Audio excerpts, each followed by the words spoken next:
வடைக்கறி எப்படி செய்கிறதுன்னு பார்ப்போமா. நான் 2 மணி நேரம் பருப்பு ஊற வச்சு அரைச்சி வச்சுருக்கேன் கொரகொரப்பாக. இதை இப்போ லைட்டாக பொரிச்சு எடுத்துப்போம். இந்த மாதிரி பொரிச்சு எடுத்தாச்சு. தேவையான பொருள்: ஆயில், கறி மசால், வெங்காயம்,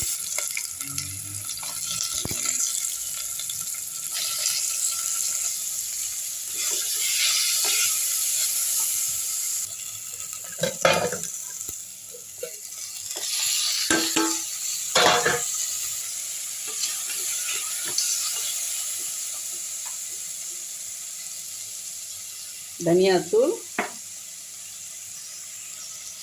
கரம் மசாலா, கார மிளகாத்தூள்,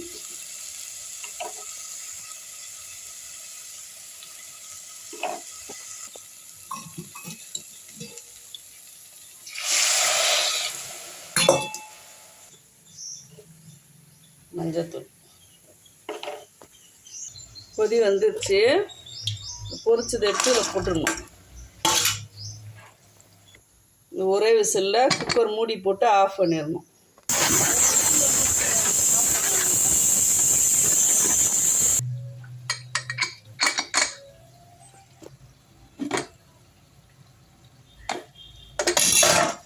வடைகறி எது இருக்குது பார்த்தீங்களா? வடைகறி ரெடி. ரொம்ப குயிக்காக முடிஞ்சிடுங்க. இந்த ஸ்டைலில் செஞ்சிங்கன்னா 5 நிமிஷத்தில் முடிஞ்சிடும். வீடியோ பிடிச்சிருந்தா லைக் பண்ணுங்கள், ஷேர் பண்ணுங்கள், சப்ஸ்கிரைப் பண்ண மறக்காதீங்க. தேங்க்யூ.